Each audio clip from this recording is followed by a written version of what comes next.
नमस्ते और स्वागत है आपका ऑडियो स्टोरीज पर। यहाँ हम आपके लिए लाते हैं कहानियों का एक अनोखा सफर। शुरू करने से पहले एक छोटी सी जानकारी, इस चैनल पर सुनाई जाने वाली सभी कहानियाँ केवल मनोरंजन के लिए है। अगर आपको कहानियाँ सुनना पसंद है, तो इस वीडियो को लाइक करें और हमारे परिवार का हिस्सा बनने के लिए चैनल को सब्सक्राइब जरूर करें। अक्टूबर में उत्तरी भूभाग पहले से ही भारी बर्फ से ढका हुआ था और आकाश और पृथ्वी के बीच की दुनिया सफेद रंग का एक विशाल विस्तार थी। निर्जन वन के किनारे पर एक भव्य शहर जमीन से उभर आया। शहर की दीवारें 100 मीटर ऊंची और कई मीटर मोटी थी, इतनी चौड़ी कि 2 बड़े ट्रक एक साथ ऊपर से गुजर सकें। पूरी तरह से प्रबलित कंक्रीट से निर्मित शहर की दीवारों के कई किलोमीटर के दायरे में स्थित क्षेत्र अनगिनत निकटवर्ती बारूदी सुरंगों से भरा हुआ था और अनगिनत धातु के मुखौटे दिखाई देने वाले और छिपे हुए दोनों दीवारों से बाहर की ओर घनी रूप से फैले हुए थे। शहर की दीवारों के नीचे भी दसियों मीटर तक सब कुछ कंक्रीट से बना था और सैकड़ों टन वजनी मिश्र धातु लोहे के फाटकों ने शहर को सील कर दिया था, जिससे एक लगभग अभेद्य किला बन गया था। चाहे आकाश से हो, जमीन से हो या भूमिगत से, रक्षा व्यवस्था पूरी तरह से हथियारों से लैस थी। ये शहर 100 मील तक फैला हुआ था। ये उत्तरी भारत का सबसे बड़ा आधार शहर था। ईसा पूर्व में इसे हार्बिन कहा जाता था, लेकिन दिव्य रूपांतरण युग के बाद इसे हिमनगर के नाम से जाना जाने लगा। इसकी मुक्ति के बाद इसे विकसित किया गया और मनुष्यों और उत्परिवर्तित जानवरों के बीच युद्ध के लिए एक प्रमुख केंद्र के रूप में स्थापित किया गया। साथ ही ये उत्तरी मातृभूमि भी थी, जहां लोग जीवन यापन के लिए निर्भर थे। 6th हाई स्कूल आई सिटी के उत्तरी जिले में स्थित था, जहां हजारों छात्र पढ़ते थे। आज तीसरे वर्ष के छात्रों की आखिरी कक्षा थी। इसके बाद स्नातक परीक्षाएं होंगी। तीसरी कक्षा के शिक्षक मंच पर खड़े होकर व्याख्यान दे रहे थे। आज मेरी आखिरी क्लास है। 3 दिन बाद आपकी ग्रेजुएशन की परीक्षाएं होंगी। सुबह के सत्र में अकादमिक विषयों की परीक्षा होगी और दोपहर के सत्र में 3 शारीरिक फिटनेस टेस्ट होंगे। यही एक दिन आपके भविष्य का फैसला करेगा। परीक्षा परिणाम उसी दिन घोषित किए जाएंगे और सैन्यकर्मी व विभिन्न मार्शल आर्ट डोजों के प्रतिनिधि भर्ती के लिए मौके पर मौजूद रहेंगे। आप उन डोजों का विश्वास जीत पाएंगे या नहीं और भविष्य में सफल होंगे या नहीं, ये इसी पर निर्भर करता है। आपके गुरु के रूप में मैं आपको शुभकामनाएं देता हूं। शिक्षक के बोलने के बाद वो अपना सामान समेटने के लिए मुड़ा और कक्षा से बाहर निकल गया। स्कूल की छुट्टी हो गई। छात्र परिसर से बाहर निकलने लगे, लेकिन कई छात्र तुरंत परिसर छोड़कर नहीं गए। छात्रों का स्कूल से गहरा लगाव था और वे अपनी अंतिम यादें वही छोड़ना चाहते थे। एक दूसरे को जानने वाले छात्र 2-3 के समूह में इकट्ठा हुए, एक दूसरे को अलविदा कहा, लेकिन अक्सर अपने भविष्य के बारे में चर्चा करते रहे। मैं बहुत घबराया हुआ हूं। स्नातक परीक्षा नजदीक आ रही है। मैं विश्वविद्यालय नहीं जाना चाहता। मैं मार्शल आर्टिस्ट बनना चाहता हूं। मुझे अकादमिक विषयों की चिंता नहीं है, लेकिन 3 शारीरिक फिटनेस परीक्षाओं का क्या होगा? मेरी मुक्केबाजी की ताकत 150 किलोग्राम से कम है। कोई भी मार्शल आर्ट प्रशिक्षण केंद्र मुझे लेना नहीं चाहेगा। हालांकि मेरी मुक्केबाजी की ताकत 200 किलोग्राम की सीमा तक पहुंच गई है, जो कि लेवल 2 योद्धा के लिए प्रवेश स्तर है। लेकिन मेरी औसत योग्य मुक्केबाजी की गति 4.5 मुक्के प्रति सेकंड भी मानक को पूरा नहीं करती है। क्या मेरा भाग्य जबरन भर्ती किया गया सैनिक बनना है? 4.5 में अभी भी सुधार की गुंजाइश है। अगर आपके अकादमिक अंक अच्छे हैं और आपकी तंत्रिका प्रतिक्रिया 0.1 की पासिंग लाइन तक पहुंच जाती है, तो भी मार्शल आर्ट्स डोजो में प्रवेश करना संभव होना चाहिए। इसके अलावा सेना हमेशा बुरी नहीं होती। जितने मार्शल आर्टिस्ट सेना से आते हैं, उतने ही डोजो से भी आते हैं, है ना? ऐसा इसलिए है क्योंकि सेना का एक बड़ा अड्डा है। इसके अलावा क्या मार्शल आर्ट के असली महारथी अभी भी मार्शल आर्ट के प्रशिक्षण केंद्रों से ही नहीं आते? उदाहरण के लिए, भारत के सबसे शक्तिशाली योद्धा वीर प्रताप। उनका वीर प्रताप मार्शल आर्ट प्रशिक्षण केंद्र भारत क्षेत्र का नंबर 1 प्रशिक्षण केंद्र है। मैं वीर प्रताप योद्धा बनने का सपना देखता हूं। वीर प्रताप को भूल जाइए। वज्र और गरुड़, ये दोनों डोजो भी ऐसी जगह नहीं है जहां आम लोग प्रवेश कर सकें।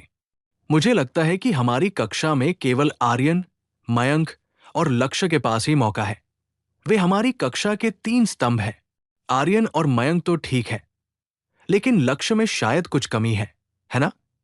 मैंने सुना है कि उसने हमारी स्कूल की सबसे खूबसूरत लड़की अनन्या की वजह से आर्यन को नाराज कर दिया था। आर्यन ने ऐलान कर दिया है कि वो लक्ष्य को किसी भी मार्शल आर्ट की ट्रे अंकिता में नहीं आने देगा। ऐसा हो ही नहीं सकता। क्या मार्शल आर्ट के डोजो आर्यन की बात सुनेंगे? एक सहपाठी को इस बात पर यकीन नहीं हुआ। कहना मुश्किल है। आर्यन का परिवार बहुत प्रभावशाली है। उनके पिता भी मुख्य नगर में एक अधिकारी है। जब तक लक्ष्य के अंक असाधारण नहीं हैं, उनके एक शब्द से ही अधिकांश मार्शल आर्ट डोजो उनका सम्मान करने लगेंगे। क्या सच में? तो लक्ष्य खतरे में है। उसके स्कोर पासिंग लाइन से बस थोड़े ही ऊपर है। उफ, लक्ष्य कहाँ है? वो मुझे कहीं दिख क्यों नहीं रहा? मुझे याद है वो अभी यही था। कुछ बातें कर रहे लड़कों ने इधर उधर देखा और दूर से एक आकृति को दूर जाते हुए देखा। वो लक्ष्य थी। लक्ष्य की गहरी आंखों में प्रकाश की एक झिलमिलाहट दिखाई दी। लक्ष्य के कदम तेज थे। वो भूल गया था कि इतने लंबे समय बाद उसने इतनी तेज गति से चलना शुरू किया था। हालांकि उसका शरीर अभी भी कमजोर था, लेकिन उसका खून खौल रहा था और वो शक्ति से भरा हुआ था। ईश्वर ने उस पर इतनी कृपा की थी कि जब उसकी जीवन अवधि समाप्त हुई तो एक ब्रह्मांडीय ब्लैक होल का चमत्कार प्रकट हुआ। अंतरिक्ष संकुचित हो गया, समय उलट गया और उसकी आत्मा वास्तव में पृथ्वी पर लौट आई। ठीक उसके हाई स्कूल स्नातक समारोह की पूर्व संध्या पर। अपने पिछले जीवन में लक्ष्य ने मार्शल आर्ट के लिए खुद को समर्पित कर दिया था, इस उम्मीद में कि एक दिन वो अपनी और अपने परिवार की किस्मत बदल देगा। लेकिन भाग्य ने कभी भी वास्तव में उसका साथ नहीं दिया। हालांकि उनकी प्रतिभा बुरी नहीं थी, फिर भी उन्हें सच्चा प्रतिभाशाली नहीं कहा जा सकता था। उनके साधारण पृष्ठभूमि और संसाधनों की कमी के कारण मार्शल आर्ट में उनका सफर बेहद कठिन था और हर कदम चुनौतियों से भरा था। या तो बिल्कुल प्रतिभाहीन होकर एक साधारण व्यक्ति बनो, या फिर असाधारण प्रतिभा के धनी बनो। लक्ष्य जैसे साधारण मार्शल आर्टिस्ट के लिए नाम कमाना बहुत मुश्किल था।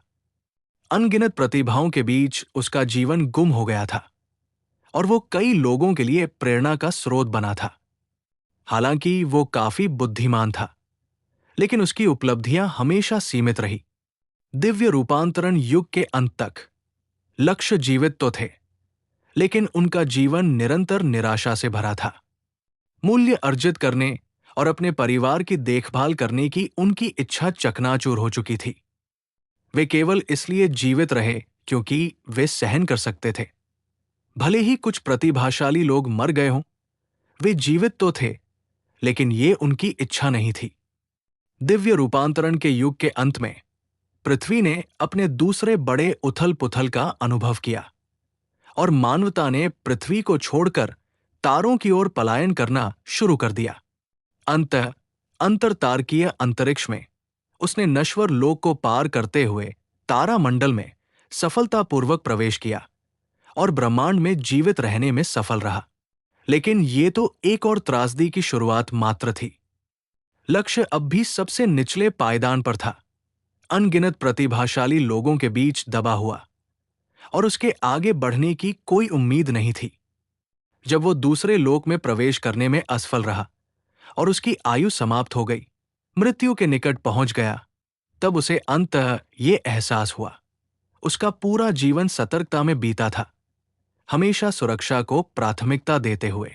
यद्यपि वो काफी समय तक जीवित रहा, फिर भी वो आगे नहीं बढ़ सका। ये किसी मार्शल आर्टिस्ट का मार्ग नहीं था। उसने शुरू से ही गलत मार्ग चुना था। अगर उन्हें दोबारा शुरुआत करने का मौका मिलता, तो वे हर अवसर का लाभ उठाते सभी संसाधनों का उपयोग करते और महानता की राह बनाने के लिए प्रयासरत होते। मार्शल आर्टिस्ट अपने स्वभाव से ही आसमान को चुनौती देते हैं। अगर आप साधारण बनना चाहते हैं तो मार्शल आर्ट का अभ्यास न करें। मृत्यु से पहले लक्ष्य को यही एहसास हुआ था। उनका मानना था कि उन्हें यह बात बहुत देर से समझ आई। सब कुछ खत्म हो चुका था और अब नए सिरे से शुरुआत करने का कोई मौका नहीं था। आंखें बंद करने से पहले उसने आकाश को खुलते हुए, आकाशीय ज्वार को उमड़ते हुए, स्थानिक कालिक तूफानों को उग्र होते हुए और एक ब्रह्मांडीय ब्लैक होल को प्रकट होते हुए देखा। उसे ऐसा महसूस हुआ जैसे ब्लैक होल की ऊर्जा से उसकी आत्मा टुकड़े टुकड़े हो जाएगी। लेकिन जब उसने अपनी आंखें खोली तो वो आश्चर्यजनक रूप से एक हाई स्कूल की कक्षा में था। वो अब भी लक्ष्य ही था। वो अब भी जीवित था, अपनी सभी यादों के साथ पृथ्वी पर लौट आया था। उस युग में लौट आया था जिसमें वो सबसे ज्यादा लौटना चाहता था। जब लक्ष्य कक्षा से बाहर निकला तब भी उसे अपनी आंखों के सामने मौजूद हर चीज पर विश्वास नहीं हो रहा था। लेकिन उसके आसपास की हर चीज ने उसे बताया कि यह सच था। वो वापस आ गया था। मेरा परिवार, जिनसे मैं इतने लंबे समय से नहीं मिला था, मैं वापस आ गया हूं। जिस लड़की से मैंने प्यार किया था, मैं वापस आ गया हूं। वो अपने पिछले जीवन के सभी पछतावों को इस जीवन में अस्तित्व में नहीं आने देगा। उत्तरी बेस सिटी एक आयताकार क्षेत्र था जिसकी लंबाई 100 मील और चौड़ाई 80 मील थी। उत्तरी जिले का क्षेत्रफल शहर के क्षेत्रफल का 5वां हिस्सा था, लेकिन इसमें शहर की आधी आबादी रहती थी, जिससे ये एक विशिष्ट नागरिक जिला बन गया था। बेस सिटी में, जहां जमीन का हर इंच सोने के बराबर कीमती था, बंगलों में रहने वाले अमीर थे, जबकि ऊंची इमारतों में रहने वाले गरीब थे। जगह का अधिकतम उपयोग करने के लिए नागरिक जिला दर्जनों मंजिला चौकोर इमारतों से भरा हुआ था, जो एक दूसरे से घनी तरह सटी हुई थी, और हर परिवार तंग जगह में रहता था। चाहे कितनी भी भीड़ क्यों न हो, लोग बेस सिटी को छोड़कर नहीं जाते थे। शहर की ऊंची दीवारों के पार राक्षसों से भरी एक दुनिया थी। आम लोगों के लिए एक निषिद्ध क्षेत्र जहां केवल शक्तिशाली मार्शल आर्टिस्ट ही जीवित रह सकते थे। लक्ष्य एक छोटी सी गली से गुजरा और अपनी पुरानी यादों के सहारे जल्दी ही अपने परिवार के अपार्टमेंट भवन तक पहुंच गया। ये इमारत 30 मंजिला है और बिजली और जगह बचाने के लिए इसमें लिफ्ट तक नहीं है। मंजिल जितनी ऊंची होगी, निवासी उतने ही गरीब होंगे। मेरा परिवार 28वीं मंजिल पर रहता है। मेरे पिताजी अब तक वापस आ गए होंगे। वे आमतौर पर पड़ोस में नीचे नाश्ता बेचते हैं। वे शायद अभी घर पर कल के लिए सोया दूध और बन तैयार कर रहे होंगे। मेरी मां शायद हस्तशिल्प का काम करती है। उनके पास कोई नौकरी नहीं है और वे हर दिन थोड़ा बहुत गुजारा करने के लिए हाथ से कढ़ाई करके ही अपना गुजारा कर पाती है। उनकी आमदनी बहुत कम है और उनकी सारी कमाई मेरी पढ़ाई के खर्च में ही खर्च हो जाती है। लक्ष्य मंद रोशनी वाली सीढ़ियों में दाखिल हुआ और एक एक कदम बढ़ाते हुए 28वीं मंजिल तक चढ़ गया। अपने पिछले जीवन में अपने माता पिता को इस झुग्गी बस्ती से बाहर निकालने में मदद करने के लिए मैंने मार्शल आर्ट का जीतोड़ अभ्यास किया। हालांकि हाई स्कूल की पढ़ाई पूरी करने पर मेरे अंक मानक के अनुरूप थे, आर्यन ने हस्तक्षेप किया, जिसके कारण मुझे विक्रांत आर्ट्स अकादमी में शामिल होने से पहले 6 महीने की देरी करनी पड़ी। अपने माता पिता को इस मोहल्ले से बाहर निकालने में मुझे 1 और साल लग गया। तब तक वे अत्यधिक काम के कारण बीमार पड़ चुके थे और वे कभी पूरी तरह से ठीक नहीं हो पाए। इस बार नतीजा निश्चित रूप से अलग होगा। विचारों में डूबा हुआ लक्ष्य अपने घर के दरवाजे पर पहुंचा। अपने माता पिता को बहुत लंबे समय से न देख पाने के कारण लक्ष्य थोड़ा भावुक महसूस कर रहा था।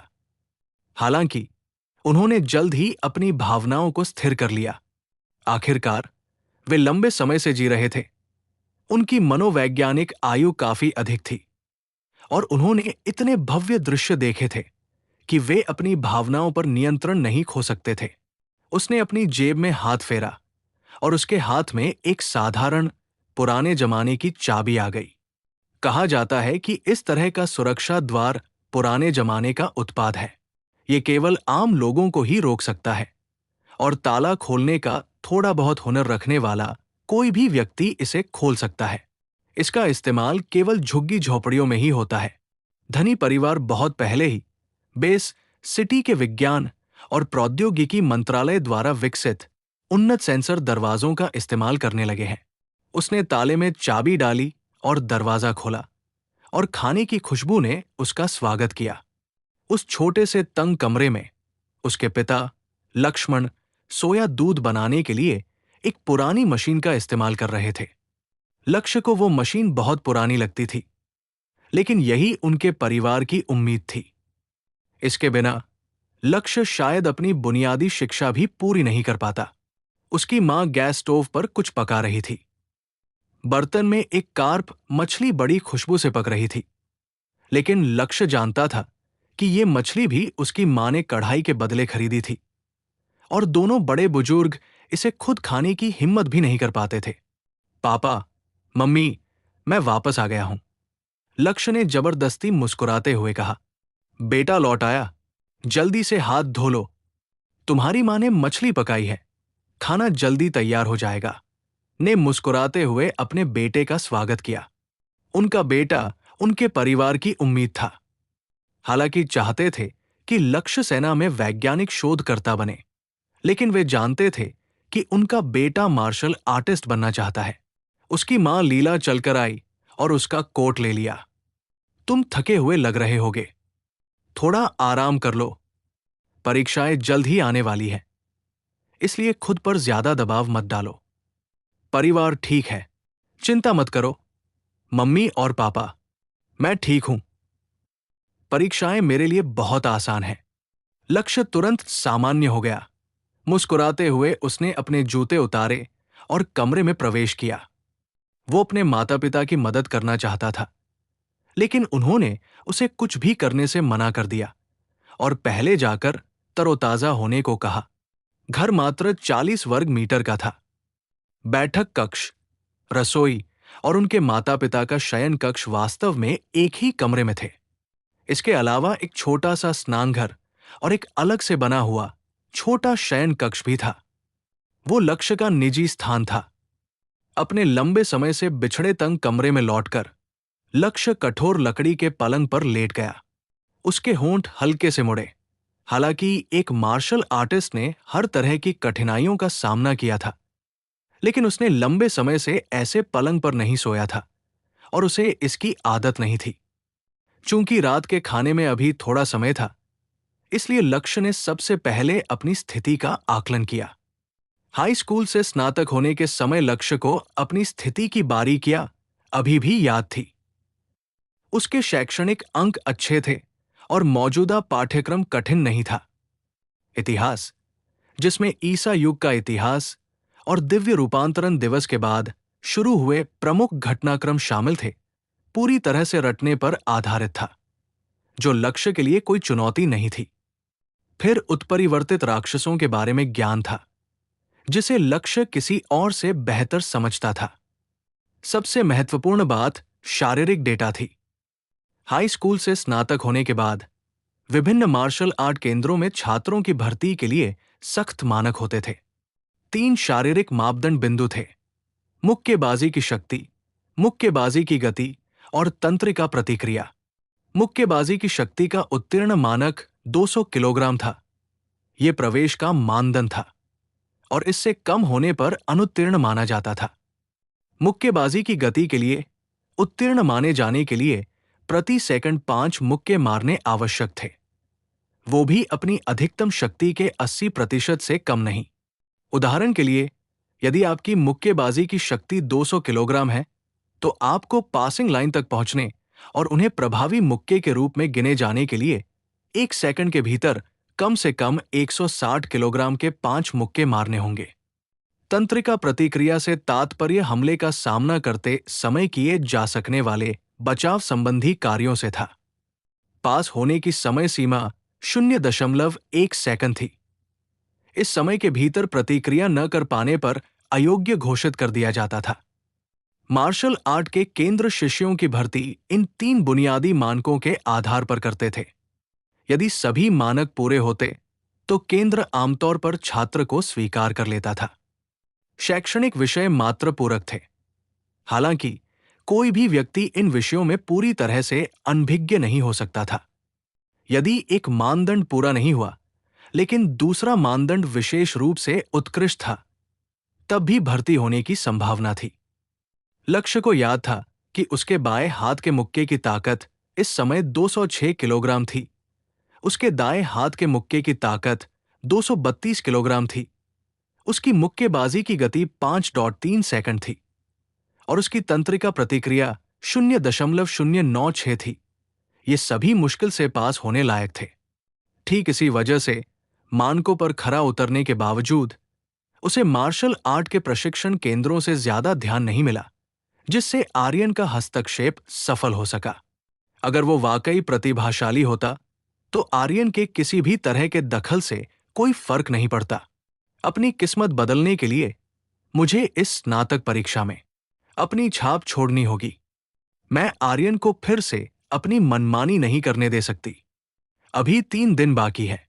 इन 3 दिनों के भीतर मुझे अपनी ताकत में सुधार करना होगा, कम से कम उस स्तर तक जहां मार्शल आर्ट के केंद्र आर्यन के प्रभाव की परवाह न करें। ये न्यूनतम आवश्यकता है। जहां तक आर्यन की बात है, इस बार मैं तुम्हारे साथ खेलने में थोड़ा मजा लूंगा। और अंकिता, अपने पिछले जीवन में लक्ष्य की प्रतिभा औसत से ऊपर मानी जाती थी, लेकिन उसका भाग्य बहुत खराब था और उसे कभी कोई बड़ी सफलता नहीं मिली। हालांकि उसके इतने लंबे समय तक जीवित रहने का एक कारण था। सतर्क रहने के अलावा बाद में उनके जीवन में उत्थान का दौर भी आया, जो उनकी मानसिक शक्ति के कारण था। मार्शल आर्टिस्टों के बीच मेंटलिस्ट नामक एक बहुत ही विशेष प्रकार का अस्तित्व होता है। मानसिक शक्ति भी एक प्रकार की सामर्थ्य है, जिसे आमतौर पर मनोक्तिकी के नाम से जाना जाता है। यदि हम इसकी उत्पत्ति का पता लगाएं, तो ये उन लोगों को संदर्भित करता है जिनके मस्तिष्क के क्षेत्र अत्यंत विकसित होते हैं। ईसा पूर्व में इन लोगों को सुपर ह्यूमन कहा जाता था, लेकिन उस समय कोई व्यवस्थित साधना विधि नहीं थी, इसलिए सभी सुपर ह्यूमन अपनी क्षमताओं का उपयोग नहीं कर पाए। दिव्य रूपांतरण युग के बाद ही मानसिक शक्ति धीरे धीरे विकसित हुई और मार्शल आर्टिस्टों के बीच एक अत्यंत शक्तिशाली शक्ति बन गई। मनोक्ति शक्ति के उपयोग व्यापक है। महामानव मनोक्ति शक्ति का उपयोग करके धातु के चम्मच मोड़ सकते हैं, चाकू हवा में उठा सकते हैं और वस्तुओं को हिला सकते हैं। विकास के बाद मार्शल आर्टिस्टों की मानसिक शक्ति और भी मजबूत हो जाती है और इसका उपयोग युद्ध में किया जा सकता है, जिससे कई चमत्कारी प्रभाव उत्पन्न होते हैं। लक्ष्य एक मानसिक शक्ति का ज्ञाता था, लेकिन उसकी मानसिक शक्ति बहुत प्रबल नहीं थी और वो गहराई से छिपी हुई थी। कई बार उत्तेजनाओं के बाद ही उसे अपनी मानसिक शक्ति का पता चला। अपने पिछले जीवन में मनोक्तिशीलता के विकास के बावजूद लक्ष्य की शक्ति काफी हद तक स्थिर थी और इसमें कोई पूर्ण गुणात्मक परिवर्तन नहीं हो सका। इस बार अपनी मानसिक शक्ति का ज्ञान होने के कारण लक्ष्य इसका पूरा उपयोग कर सका। मानसिक शक्ति विकसित करने से तंत्रिका प्रतिक्रियाओं में काफी सुधार होता है। यही कारण है कि मानसिक शक्तियों का प्रयोग करने वाले लोग सामान्य मार्शल आर्टिस्टों से अधिक शक्तिशाली होते हैं। मानसिक शक्ति को सक्रिय रूप से विकसित करना अधिकांश मार्शल आर्टिस्टों के लिए अव्यावहारिक है, क्योंकि कुछ असाधारण घटनाओं को छोड़कर इसे सक्रिय रूप से विकसित करने से 99% संभावना है कि व्यक्ति मूर्ख बन जाएगा। इसलिए कोई भी ऐसा नहीं करेगा। लक्ष्य अलग है। उसने पहले ही अपनी मानसिक शक्ति की पुष्टि कर ली है, इसलिए वो निश्चिंत होकर इसे विकसित कर सकता है। ऐसी शक्ति जितनी जल्दी विकसित हो, उतना ही अच्छा है। जितनी जल्दी मानसिक शक्ति विकसित होती है, भविष्य में उसके विकास की संभावना उतनी ही अधिक होती है। लक्ष्य ने अभी अभी हाई स्कूल पास किया है और उसकी उम्र 17 साल से कम है। अगर वो अपनी मानसिक शक्ति को विकसित कर लेता है, तो भविष्य में वो एक शक्तिशाली मानसिक शक्ति विशेषज्ञ बनेगा। विकास की इस विधि के लिए कुछ ऐसी वस्तुओं की आवश्यकता होती है जिन्हें ऑनलाइन खरीदा जा सकता है। हालांकि उनका परिवार आर्थिक रूप से संपन्न नहीं था, फिर भी लक्ष्य के घर में एक कंप्यूटर था जो विशेष रूप से उनके लिए इंटरनेट के उपयोग हेतु उपलब्ध था। पुराने कंप्यूटर को चालू होने में आधा दिन लग जाता था। ईसा पूर्व की तकनीकों का उपयोग करने वाली इस तरह की तकनीक को देखकर लक्ष्य कुछ हद तक असहज हो जाता था। कंप्यूटर चालू होने के बाद लक्ष्य ने याद करने की कोशिश की और कई बार प्रयास करने के बाद आखिरकार अपना पुराना खाता पुनः प्राप्त कर लिया। यहाँ के कंप्यूटर केवल उत्तरी स्थानीय क्षेत्र नेटवर्क से ही जुड़ सकते थे। दिव्य रूपांतरण दिवस के बाद अधिकांश उपग्रह ब्रह्मांडीय धूल में बदल गए। केवल मार्शल आर्टिस्टों के मंचों में ही अन्य आधार शहरों से संवाद और नेटवर्किंग करने की क्षमता थी। आम लोग केवल आधार शहर के भीतर स्थित सिग्नल टावरों और उत्तरी हिम नगर स्थानीय क्षेत्र नेटवर्क का ही उपयोग कर सकते थे। आई सिटी क्षेत्र की जनसंख्या लगभग 30 मिलियन है, जिसमें मुख्य शहरी क्षेत्र में 20 मिलियन और 3 उपग्रह शहरों में लगभग 3 मिलियन लोग रहते हैं। इंटरनेट उपयोगकर्ताओं की संख्या लगभग 8 से 10 मिलियन के बीच है। इंटरनेट इस्तेमाल करने वाले हर व्यक्ति का अपना एक अनूठा खाता होता है, इसलिए ऑनलाइन धोखाधड़ी बहुत कम होती है। साथ ही इस शहर में बहुत सख्त कानून है और बहुत कम लोग ही उनका उल्लंघन करने की हिम्मत करते हैं। लक्ष्य का ऑनलाइन नाम लक्ष्य था। अपने खाते में लॉगिन करने के बाद उन्होंने सबसे पहले अपनी संपत्ति की जांच की। उसके खाते में 5,500 रुपए से अधिक थे, जो कि एक अच्छी खासी रकम थी। इसका मुख्य स्रोत लक्ष्य की छात्रवृत्ति थी। हालांकि ये बहुत ज्यादा नहीं थी, लेकिन इस समय काफी उपयोगी थी। अन्यथा उसका परिवार इसे वहन नहीं कर सकता था और पुनर्जन्म के लाभ के बावजूद भी लक्ष्य कुछ समय के लिए असहाय हो जाता। लक्ष्य ने ऑनलाइन मॉल खोला। ऑनलाइन शॉपिंग आजकल बहुत लोकप्रिय हो गई थी और विभिन्न स्टोर ब्राउज करने से अक्सर अप्रत्याशित खोजें हो जाती थी। लक्ष्य कुछ ढूंढने के लिए विभिन्न मॉलों में दुकानों का चक्कर लगा रही थी। मानसिक शक्ति के विकास के लिए मानसिक शक्ति बढ़ाने वाली औषधियों की आवश्यकता होती है। हालांकि मानसिक शक्ति बढ़ाने वाली औषधियां मार्शल आर्टिस्ट बनने के लिए आवश्यक जीन औषधियों की तरह अत्यंत दुर्लभ है। जीन पोषण जितने महंगे तो नहीं, लेकिन इन्हें हासिल करना आसान नहीं है। कम से कम लक्ष्य के 5,000 रुपए तो इन्हें देखने के लिए भी काफी नहीं थे। मानसिक शक्ति बढ़ाने वाली एक औषधि की आधिकारिक कीमत 7 से 8 मिलियन रुपए के बीच होती है और काला बाजार में तो इसकी कीमत कम से कम 5 मिलियन रुपए तक पहुंच जाती है। हालांकि ये मार्शल आर्टिस्टों के लिए आवश्यक जीन औषधियों जितनी महंगी नहीं है, फिर भी लक्ष्य इस समय इसे खरीदने में असमर्थ था। इसलिए वो कुछ सस्ता खरीदना चाहता था। उसे याद आया कि हाई स्कूल की स्नातक परीक्षा से ठीक पहले एक फोरम पर एक पोस्ट दिखाई दी थी। फोरम का मॉडरेटर एक धनी युवक था। उसने सोचा कि जिस देवी को वो आकर्षित करना चाहता था, उसे मानसिक शक्ति बढ़ाने वाली औषधि की आवश्यकता है, इसलिए उसने तुरंत उसे खरीदकर भेज दिया। हालांकि देवी को इसकी बिल्कुल भी आवश्यकता नहीं थी और उन्होंने उसकी कृपा को स्वीकार नहीं किया। अपमानित महसूस करते हुए उस धनी युवक ने फोरम पर पोस्ट किया और 5 मिलियन रुपए की मानसिक शक्ति बढ़ाने वाली औषधि को 100 रुपए में नीलाम करने का प्रस्ताव रखा, जिससे देवी के प्रति उसकी गहरी प्रशंसा प्रदर्शित हुई और उसने स्क्रीनशॉट भी शामिल किए। इस घटना पर कई दिनों तक जमकर बहस हुई। एक तरफ तो लोग उस अमीर नौजवान को मूर्ख कह रहे थे, वहीं दूसरी तरफ वे उस व्यक्ति से ईर्ष्या कर रहे थे जिसे 10 लाख रुपए की मानसिक शक्ति बढ़ाने वाली औषधि 100 रुपए में खरीदने का सौभाग्य प्राप्त हुआ था। हालांकि उसे यकीन नहीं था कि यह सच है, लेकिन लक्ष्य वास्तव में कोशिश करना चाहता था और देखना चाहता था कि क्या उसे वो भाग्य प्राप्त होता है और क्या वो ऐसे अवसर का लाभ उठा सकता है। उसके हाथ बहुत तेज चल रहे थे। वो लगातार नॉर्दर्न मॉल में मौजूद विभिन्न दुकानों को ब्राउज कर रहा था, साथ ही फोरम पोस्ट को भी रिफ्रेश कर रहा था। अगर उन्हें सही से याद है तो इस मानसिक शक्ति बढ़ाने वाले पेय के बारे में पोस्ट आज ही प्रकाशित हुई थी, लेकिन सही समय थोड़ा धुंधला सा याद है। इसके बजाय कुछ अन्य पोस्टों ने धीरे धीरे लक्ष्य की लंबे समय से सुप्त यादों को जगाया और उन्हें वास्तव में इस युग में फिर से एकीकृत होने की अनुमति दी। उत्तरी शहर की दीवार पर खींची गई तस्वीर, एक लड़ाकू जेड के आकार का सुनहरा मुकुटधारी लाल आंखों वाला बाज, और तस्वीरें सबूत के तौर पर मौजूद है। शाओशिंगान पर्वत के दानव राजा नर भालू के पंजे ऑयल सिटी के उत्तर पश्चिम में प्रकट हुए हैं। मार्शल आर्टिस्ट उसे घेरने और दबाने के लिए पहले ही जा चुके हैं। तियानफेंग मार्शल आर्ट्स अकादमी के छात्र शहर के दक्षिण में स्थित छोटे बाजार में व्यापारियों को परेशान कर रहे हैं। इस पर मुख्य शहर की निगरानी कहाँ है? मार्शल आर्टिस्टों के विशेषाधिकार कानून से ऊपर नहीं हो सकते। सोंगहुआ नदी की मुख्य धारा में राक्षस बेकाबू होकर घूम रहे हैं। पुल टूट गए हैं। इसके लिए कौन जिम्मेदार है? एक के बाद एक परिचित पोस्ट देखकर लक्ष्य के चेहरे पर मुस्कान आ गई। जी हां, यही वो दौर था। वो इस दौर की हर बात से वाकिफ था। इन यादों के सहारे वो यहां अपना नाम रोशन करने में पूरी तरह सक्षम था।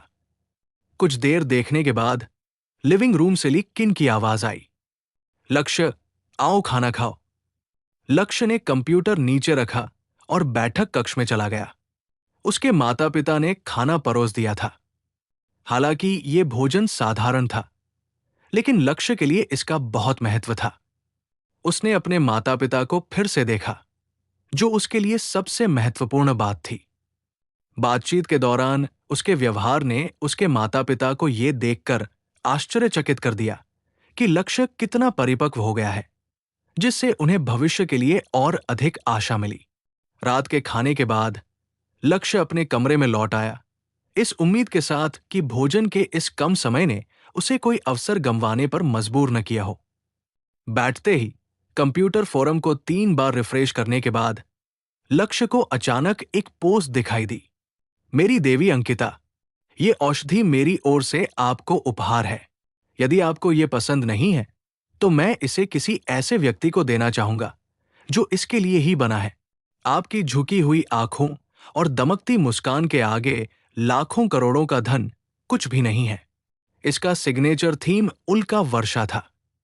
धत तेरे की, मैं जानता हूं कि ये आदमी कौन है, लेकिन जहां अन्य लोग ये नहीं जानते थे कि उल्का वर्षा कौन थी, वही लक्ष्य उसे अच्छी तरह से जानती थी। मेटियोर शावर उनका सहपाठी आर्यन था। लक्ष्य की आंखें पल भर में चमक उठीं और उस क्षण उसके मन में कई बातें आ गई। उस समय किसी को नहीं पता था कि सौदा वास्तव में पूरा हुआ था या नहीं। ज्यादातर लोगों का मानना था कि पोस्ट करने वाले ने स्क्रीनशॉट लेकर आइटम को लिस्ट से हटा दिया था, एक ऐसी प्रक्रिया जो 1 मिनट से भी कम समय में पूरी हो सकती है। फोरम पर स्क्रीनशॉट लेने से लेकर सफलतापूर्वक पोस्ट करने तक कुछ समय का अंतराल होना अनिवार्य है, जो वर्तमान इंटरनेट का एक सख्त नियम है।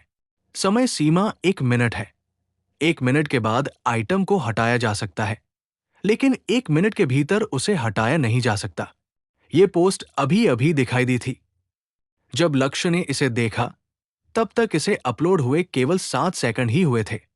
हो सकता है कि दूसरों को स्टॉल ढूंढने में परेशानी हुई हो, क्योंकि पोस्ट करने वाले ने दूसरा नाम इस्तेमाल किया था। लक्ष्य का ऑनलाइन नाम लक्ष्य ही था, क्योंकि उसने इसे अभी तक बदला नहीं था और वो अपने आईडी नाम का ही इस्तेमाल कर रहा था। अपने असली नाम के अलावा उसका एक दूसरा नाम भी हो सकता था। पोस्ट करने के लिए दूसरे नाम का इस्तेमाल करना और स्टॉल लगाने के लिए अपने असली नाम का इस्तेमाल करना एक आम चाल थी, जिससे दूसरों के लिए आपका स्टॉल जल्दी ढूंढना मुश्किल हो जाता था। लक्ष्य को बाद में पता चला कि आर्यन का दूसरा नाम मेटियोर शावर था, लेकिन उसने इसे इस घटना से नहीं जोड़ा था। अब इस बारे में सोचने पर यह आश्चर्य की बात नहीं थी कि आर्यन ऐसा कुछ करेगा। अंकिता को पाने की चाह में आर्यन ने बहुत प्रयास किए। आमतौर पर वो मोर की तरह दिखावा करता था, अपनी मांसपेशियों का प्रदर्शन करता था और अपने परिवार की संपत्ति का प्रदर्शन करता था। इस उम्मीद में कि वो अंकिता का पक्ष जीत लेगा। अपने पिछले जीवन में लक्ष्य निश्चित रूप से अंकिता को जीतने में सफल नहीं हुआ था, लेकिन आर्यन भी असफल रहा। अंकिता ने आर्यन पर ध्यान तक नहीं दिया, वो तो बस एकतरफा प्रेम भाव से ग्रस्त था। हालांकि ओयांग यू दिखावा करने में माहिर था, पर वो बिल्कुल भी मूर्ख नहीं था। इस समय लक्ष्य को पूरा यकीन था कि ओयांग यू तुरंत ही उस वस्तु को बिक्री सूची से हटा देगा। यह भी संभव था कि उसने अपना नाम उल्का वर्षा केवल इसलिए रखा हो ताकि कोई भी उस 1 मिनट के भीतर उसकी औषधि न खरीद सके। बिना किसी झिझक के लक्ष्य ने तुरंत कैंपस कम्युनिकेशन ग्रुप खोला और आर्यन का अवतार ढूंढ लिया। अवतार पर क्लिक करते ही स्टॉल का स्थान तुरंत प्रदर्शित हो गया। निर्देशांकों से मॉल के एक छिपे हुए कोने का पता चला। हालांकि लक्ष्य के लिए यह कोई मुश्किल काम नहीं था, क्योंकि वह जगह जानता था। 3 सेकंड बाद ही लक्ष्य को आर्यन का स्टॉल मिल गया। उसने क्लिक किया, उसे खोला और शेल्फ पर रखी वस्तुएं दिखाई देने लगी। बेकार औषधियों की एक पंक्ति के बीचों बीच एक मानसिक शक्ति बढ़ाने वाली औषधि की बोतल रखी थी, जिसकी कीमत 100 रुपए थी। अन्य बोतलों के बीच रखी होने के कारण जब तक कोई विशेष ध्यान न दे, इसे देखना मुश्किल था। खरीदना, तत्काल मारा। खरीदार ने नेटवर्क सुपरवाइजर से सामान लेने का अनुरोध किया। ऑनलाइन खरीदारी पूरी तरह सुरक्षित है, यहां तक कि मार्शल आर्टिस्ट भी इसका उल्लंघन नहीं कर सकते। अगर आप खरीदते हैं तो खरीद लेते हैं। उत्पाद का सीरियल नंबर अपने आप रिकॉर्ड हो जाता है। भुगतान करने के बाद खरीदार नेटवर्क सुपरवाइजर से सामान लेने का अनुरोध कर सकते हैं। नेटवर्क सुपरवाइजर 3 मिनट के भीतर निर्धारित स्थान पर पहुंच जाएगा और 10 मिनट के भीतर खरीदार को सामान सौंप देगा। बेशक इसके लिए कुछ शुल्क लगता है। नेटवर्क सुपरवाइजर एक वैश्विक संगठन है, जिसे आधार शहरों, सेना और शीर्ष मार्शल आर्ट स्कूलों द्वारा संयुक्त रूप से प्रायोजित किया जाता है। यह बेहद शक्तिशाली है। चाहे खरीदार हो या विक्रेता, अगर वे समझौता तोड़ने की कोशिश करें, तो नेटवर्क सुपरवाइजर यह सुनिश्चित करता है कि आपके हितों को कोई नुकसान न पहुंचे। यह सब पूरा करने के बाद लक्ष्य ने अपनी घड़ी देखी। इसमें 30 सेकंड लगे थे। स्नैप। लक्ष्य ने उंगलियां चटकाई। एकदम सही।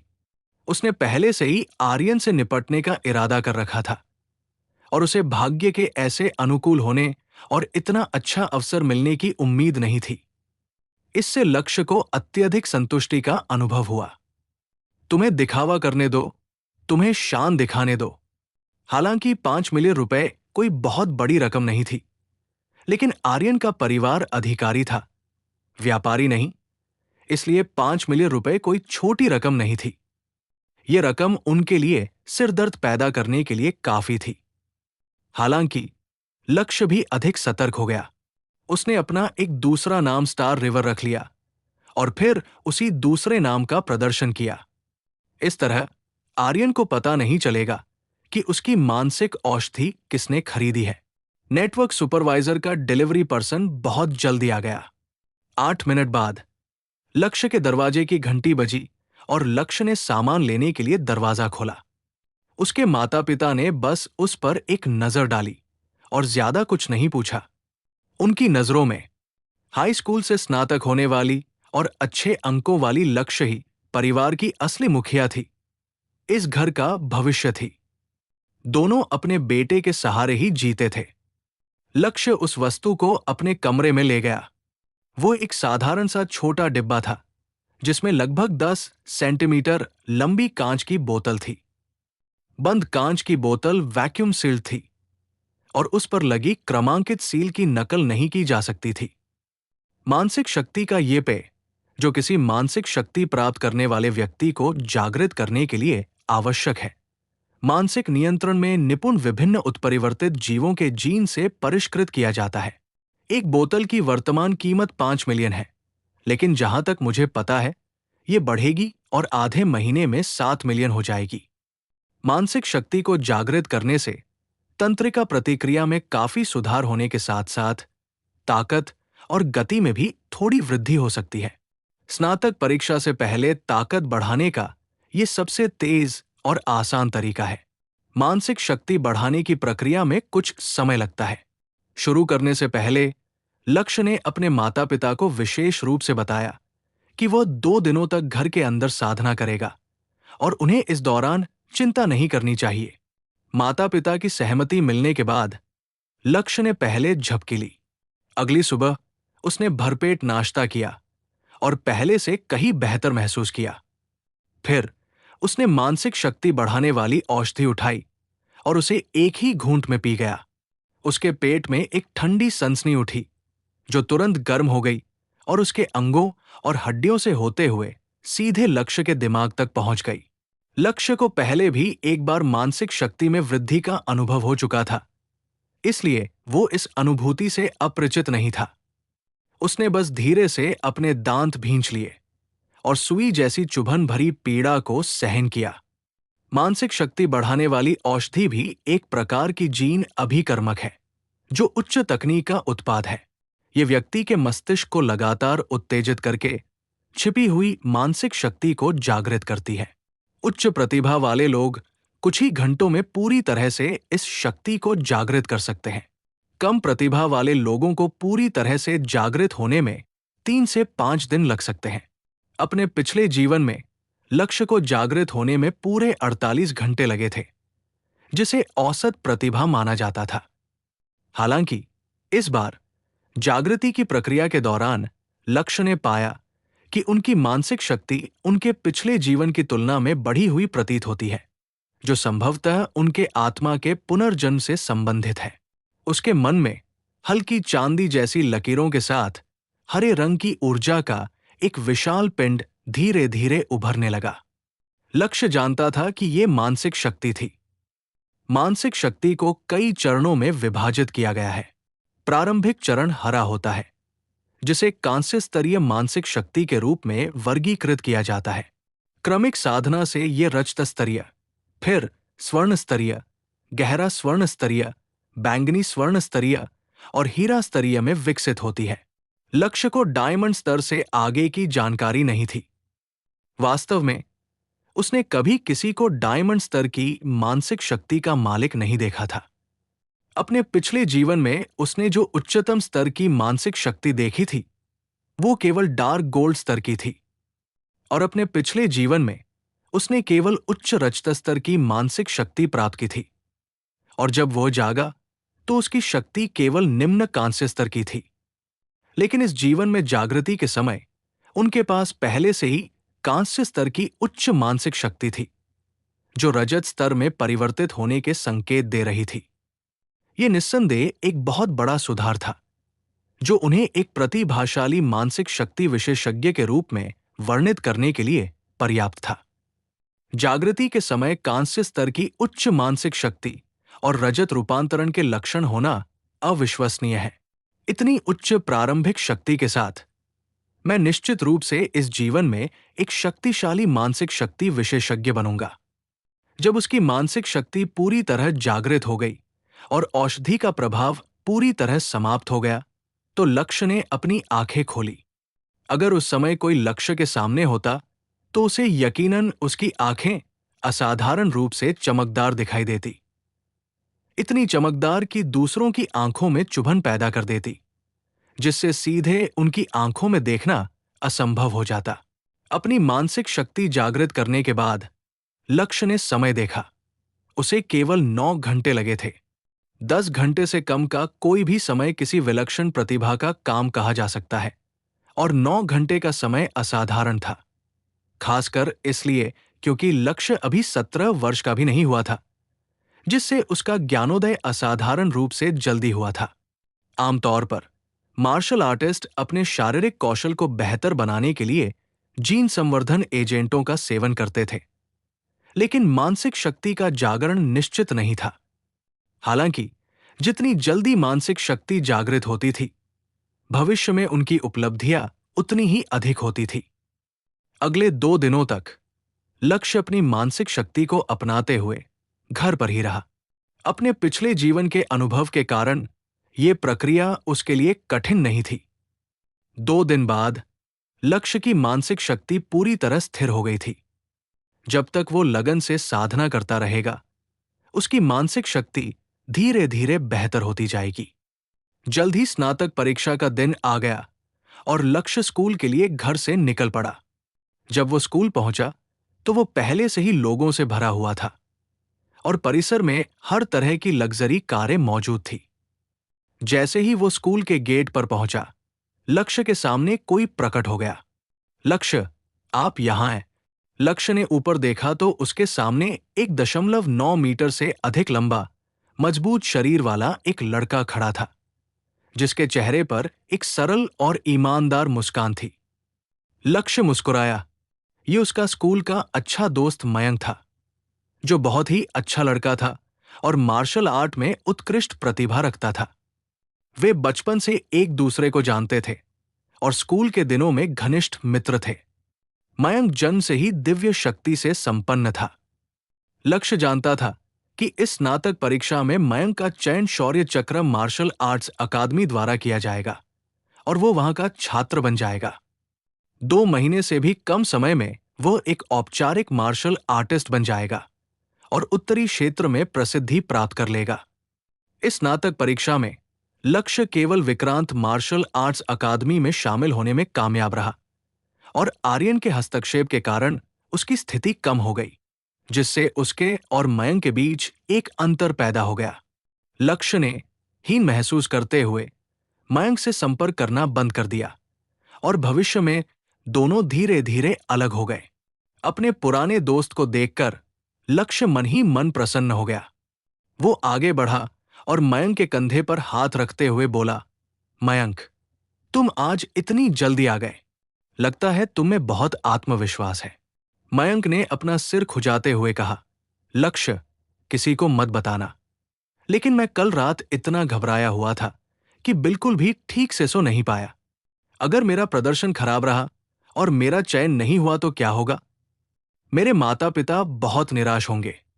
वे मेरे पैसे कमाने का इंतजार कर रहे हैं ताकि वे उनके लिए एक बड़ा घर खरीद सकें। चिंता मत करो, मुझे पूरा यकीन है कि इस बार शौर्य चक्र तुम्हें ही चुनेगा। मयंक तुरंत मुस्कुराया। अगर शौर्य चक्र ने सच में मेरा चयन कर लिया तो मैं तुम्हें एक शानदार दावत दूंगा। हम भुने हुए जंगली सुअर का मांस खाने जाएंगे। नहीं, तुम्हें शौर्य चक्र मार्शल आर्ट्स अकादमी में भी शामिल होना होगा। हम अपनी पूरी कोशिश करेंगे। लक्ष्य मुस्कुराया। उसे पता था कि उसकी ताकत में काफी सुधार हुआ है, लेकिन उसे सटीक सुधार का पता नहीं था। घर पर जांच की कोई सुविधा नहीं थी, इसलिए उसे स्नातक परीक्षा के दौरान ही पता चलेगा। सुबह की सांस्कृतिक कक्षा के लिए तुम्हारी तैयारी कैसी है? तुम्हें कम से कम पास तो होना ही है, लक्ष्य ने मयंक को याद दिलाया। चिंता मत करो, मैंने लगभग सब कुछ याद कर लिया है। दोनों चलते चलते बातें कर रहे थे, तभी अचानक लक्ष्य के कदम रुक गए। रेशमी बालों और मनमोहक चेहरे वाली एक सुंदर आकृति सामने प्रकट हुई। इतनी कम उम्र में ही उसमें ऐसा आकर्षण था जो सबको मोहित कर सकता था। लक्ष्य को देखते ही उसकी खूबसूरत आंखें चमक उठीं। लक्ष्य, ये अंकिता है, वो तुम्हें देख रही है। मयंक बगल से कुछ शरारती अंदाज में हंसा। एक दोस्त होने के नाते मयंक लक्ष्य की अंकिता के प्रति भावनाओं को जानता था और उसे उम्मीद थी कि उसके दोस्त की इच्छा पूरी होगी। पुनर्जन्म के बाद अपनी प्रेमिका के सामने आकर लक्ष्य को बस एक हल्की सी खुशी महसूस हुई। ये भावना मानो एक जीवन काल के अंतराल से अलग हुई हो, उन लोगों के लिए समझ से परे थी जिन्होंने इसका अनुभव नहीं किया था। लक्ष्य, तुम्हारी तैयारी कैसी है? अंकिता ने पूछा। उसकी आवाज साफ और स्पष्ट थी, मानो मोती किसी जेड की थाली पर गिर रहे हों। कोई बात नहीं, कोई मनोवैज्ञानिक दबाव नहीं है, लक्ष्य ने मुस्कुराते हुए जवाब दिया। ये अच्छी बात है, जब तक आप सामान्य रूप से प्रदर्शन करते हैं। मार्शल आर्ट हॉल में प्रवेश मिलना कोई समस्या नहीं होनी चाहिए, लेकिन आपको सावधान भी रहना होगा, मैंने सुना है। अंकिता हिचकिचाई, मानो अपने शब्दों को रोक रही हो। लक्ष्य ने हल्की सी मुस्कान के साथ कहा, कोई बात नहीं, मुझे पूरा भरोसा है, इन मार्शल आर्ट हॉलों का एक विशेष दर्जा है। कोई भी व्यक्ति सिर्फ बोलकर आसमान को नहीं ढक सकता। अंकिता ने सिर हिलाया, क्योंकि वो जानती थी कि लक्ष्य उसकी बात समझ गया है। तभी एक और लड़का वहां आ गया। उसके लंबे बाल थोड़े बिखरे हुए थे और उसके सुंदर चेहरे पर थप्पड़ का एक हल्का लाल निशान था, जो 2 दिन पहले लगा हुआ प्रतीत होता था, लेकिन पूरी तरह से मिटा नहीं था, जिससे पता चलता था कि उसे मारने वाला व्यक्ति कितना गुस्से में था। जो व्यक्ति आया था उसका नाम आर्यन था। तीसरी कक्षा में 3 लोग बहुत सम्मानित थे, आर्यन, मयंक और लक्ष्य, जिन्हें तीसरी कक्षा के 3 रथ के नाम से जाना जाता था। लक्ष्य सबसे आखिरी था, जबकि आर्यन को अप्रत्यक्ष रूप से पहला माना जाता था और वो स्कूल में हमेशा से काफी प्रमुख रहा था। आर्यन अंकिता के पास आया और धीरे से बोला, अंकिता, तुम यहां क्यों आए हो? मैं तुम्हें हर जगह ढूंढ रहा था। Dragon slaying martial arts school के लोग वहां पहुंच गए हैं। अंकल खान के मेरे पिताजी से बहुत अच्छे संबंध हैं। मैं तुम्हें उनसे मिलवाता हूं। वे हमारे बेस सिटी के मार्शल आर्टिस्टों के बीच बहुत प्रसिद्ध हैं। अंकिता ने थोड़ा भौहें चढ़ाते हुए कहा, तुम्हारे पापा के दोस्त का मुझसे परिचय क्यों कराया जाए? हम तो बस आम सहपाठी हैं। इसकी कोई जरूरत नहीं है। अंकिता, क्या तुम सच में मेरी भावनाओं को नहीं समझती? क्या तुमने परसों रात मेरा पोस्ट देखा था? मैं दिखावा नहीं कर रहा था। मैं बस तुम्हारे लिए अपनी भावनाओं को साबित करना चाहता था। तुम्हारे लिए पैसा मेरी नजरों में धूल के समान है। उबाऊ, तुम जो चाहो करो। यह तुम्हारा निजी मामला है। इससे मुझे कोई लेना देना नहीं है और मुझे फिजूल खर्ची करने वाले लोग बिल्कुल पसंद नहीं हैं। तुम्हारी हरकतें सरासर बचकानी हैं। अंकिता ने आर्यन के साथ बिल्कुल असभ्य लहजे में कहा। मयंक और लक्ष्य मुस्कुराते हुए एक तरफ खड़े होकर ये सब देख रहे थे।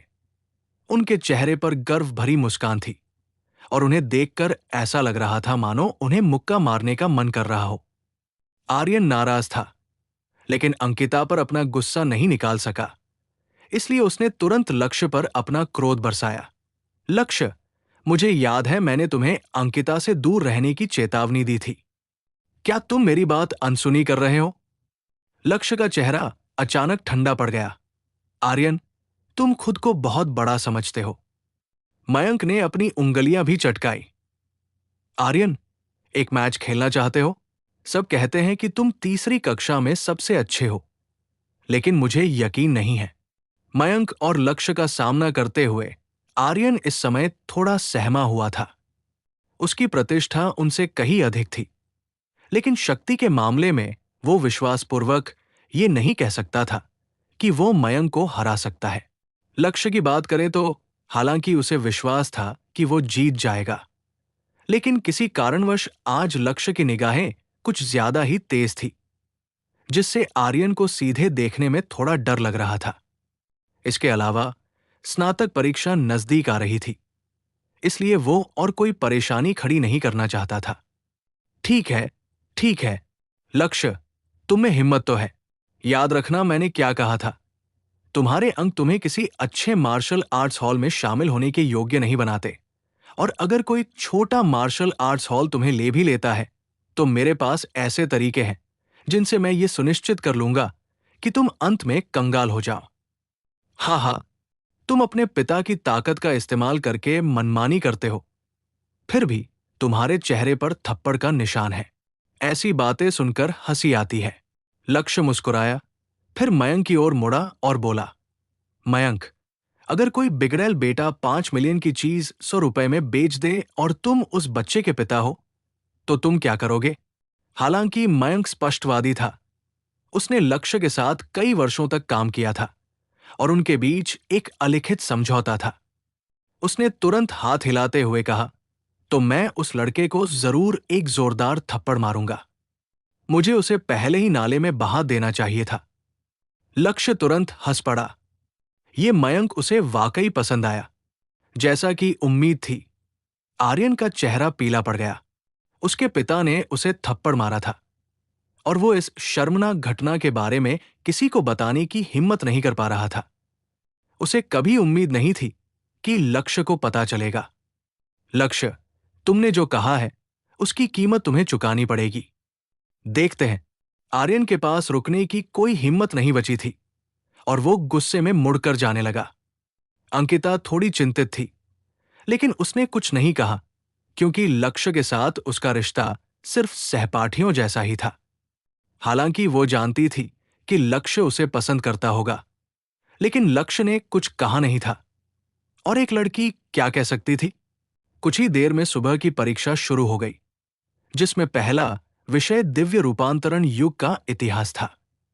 दिव्य रूपांतरण का पंचांग दिव्य रूपांतरण के दिन से वर्षों की गणना शुरू करता है, और अब ये दिव्य रूपांतरण पंचांग का वर्ष 986 है, जिससे ये लगभग 1000 वर्ष पुराना हो जाता है।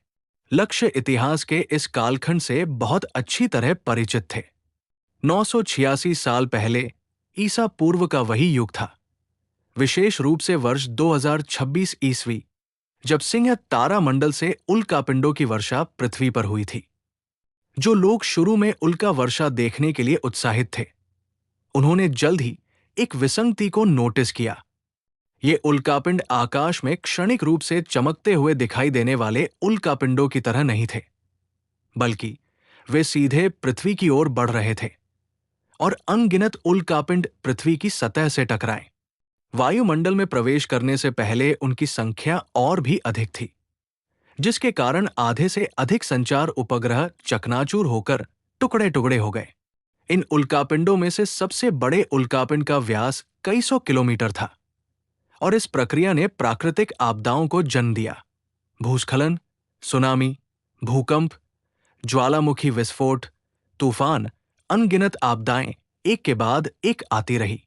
पृथ्वी के पास बचाव का कोई साधन नहीं था, और मानवता इस आपदा के बीच पीड़ा से कराह उठी। वैश्विक जनसंख्या 7 अरब के शिखर से घटकर 3 अरब रह गई। इस भीषण आपदा के बाद अपने घरों के पुनर्निर्माण की तैयारी कर रहे लोग ये देखकर भयभीत हो गए कि पृथ्वी में बहुत बड़े बदलाव आ चुके थे। सभी जीवित प्राणी, चाहे मनुष्य हो, जानवर हो या पौधे हो, एक अज्ञात गैस से संक्रमित हो गए थे और उनमें परिवर्तन आ गए थे। मानव क्षमता में वृद्धि हुई और लोग अधिक शक्तिशाली होने लगे। कुछ लोग एक ही छलांग में छतों पर चढ़ सकते थे, कुछ लोग अपने हाथों से कारों को हिला सकते थे, और कुछ लोग गोलियों की गति को भी नियंत्रित कर सकते थे। जानवरों में होने वाले बदलाव और भी आश्चर्यजनक थे। छोटे कीड़े सीधे मर गए, जबकि उनसे थोड़े बड़े कीड़ों में विभिन्न क्षमताओं का विकास हुआ और उनके शरीर के आकार में भी काफी बदलाव आया। चूहे जंगली कुत्तों जितने बड़े हो गए और झुंड में इंसानों का शिकार करने और उन्हें खाने लगे। अबाबील और गौरैया चील के आकार जितनी बड़ी हो गई और उन्होंने मांस और खून खाना भी शुरू कर दिया। पानी में रहने वाली मछलियों के दांत नुकीले हो गए और वे किनारे तक भी आ सकती थी। जहां तक उन जानवरों की बात है जो पहले से ही विशालकाय थे, वे और भी भयावह हो गए। दर्जनों मीटर लंबे अजगर कारों को निगल सकते थे। आकाश में उड़ने वाले चील लड़ाकू विमानों की तरह हो गए, और यहां तक कि असली लड़ाकू विमान भी उनका मुकाबला नहीं कर सकते थे। जंगल में बाघ टैंकों को पलट सकते थे, और विशालकाय मान व भालू तोप के गोलों से अप्रभावित रहते थे। इसके अलावा इन जानवरों की बुद्धि में भी काफी विकास हुआ और उन्होंने समूह में मनुष्यों पर हमला करना शुरू कर दिया। इस प्रकार मनुष्यों और जानवरों के बीच युद्ध शुरू हो गया। एक समय मानवता को लगभग शून्य जीवन स्थान के कगार पर धकेल दिया गया था, और राक्षसों के खिलाफ थर्मल हथियारों की मारक क्षमता लगातार कम होती जा रही थी, जब तक कि लोगों ने मार्शल आर्ट प्रणाली में महारत हासिल नहीं कर ली और लगातार मजबूत व्यक्ति सामने आने लगे, जिससे धीरे धीरे स्थिति पलट गई। आज पृथ्वी की जनसंख्या 2 अरब से भी कम है और अधिकांश देश पूरी तरह से नष्ट हो चुके हैं।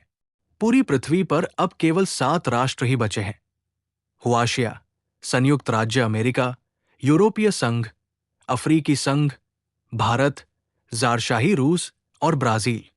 बेशक इन देशों में कई विदेशी भी रहते हैं। उदाहरण के लिए, भारतीय क्षेत्र में ईसा पूर्व के दौरान अस्तित्व में रहे कई देशों के लोग एकत्रित हुए थे, जिनमें विभिन्न जातीय समूह एक साथ रहते थे। हालांकि भारतीय प्रमुख समूह थे। इसके अलावा प्रत्येक देश के पास अब अतीत की तरह विशाल भूभाग नहीं थे। लोग विभिन्न आधारभूत शहरों तक ही सीमित थे और किसी तरह अपना जीवन यापन कर रहे थे। कभी जो भूमि, आकाश और महासागर हुआ करते थे, वे सब राक्षसों के लिए सुरक्षित ठिकाने बन गए थे। लोगों ने देवताओं के अस्तित्व में विश्वास करना शुरू कर दिया। मानव विकास को दैवीय कृपा और मानव दुर्दशा को दैवीय शक्ति के रूप में देखा जाने लगा। इसलिए जिस दिन लियो उल्का वर्षा हुई, उस दिन को दैवीय रूपांतरण का दिन नाम दिया गया। दिव्य रूपांतरण युग के 1000 वर्षों के दौरान अनगिनत युद्ध हुए और अनगिनत वीरतापूर्ण कार्य हुए, जिनके बारे में गाए जाने योग्य है, जिससे इतिहास एक समृद्ध और औपचारिक रूप से स्थापित अकादमिक अनुशासन बन गया है। लक्ष्य परीक्षा कक्ष में बैठकर तेजी से लिख रही थी। उत्तरी अड्डे की स्थापना तिथि।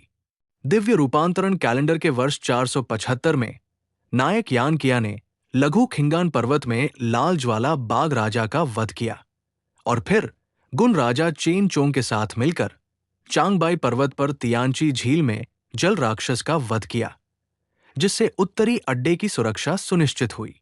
दिव्य रूपांतरण कैलेंडर के वर्ष 398 में युगांतरकारी जीन विकास द्रव पर सफलतापूर्वक शोध किया गया।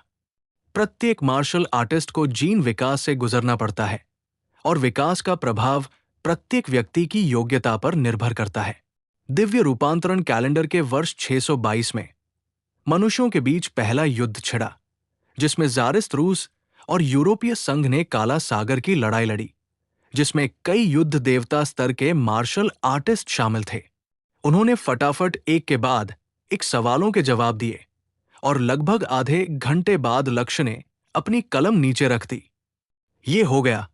मैं इस पेपर के लिए पूरे अंक तो नहीं कहूंगा, लेकिन कम से कम 95 अंक या उससे अधिक तो है ही। हालांकि सांस्कृतिक विषय अब उतने महत्वपूर्ण नहीं रह गए हैं, फिर भी उन्हें नजरअंदाज नहीं किया जाना चाहिए। अत्यधिक अज्ञानता अंततः अच्छी बात नहीं है। इतिहास की परीक्षा समाप्त करने के बाद लक्ष्य परीक्षा कक्ष से बाहर निकला, रास्ते में कुछ खाया और फिर मयंक से मिला। मयंक का प्रदर्शन कुछ खास अच्छा नहीं रहा, लेकिन लक्ष्य को पता था कि वो पास हो गया है और उसे कोई चिंता नहीं थी। जल्द ही अगली परीक्षा शुरू हो गई। फिलहाल केवल 2 सांस्कृतिक विषय थे और दूसरा विषय उत्परिवर्तित जानवरों का ज्ञान था। मार्शल आर्टिस्ट बनने के लिए व्यक्ति को विकृत प्राणियों को समझना होगा।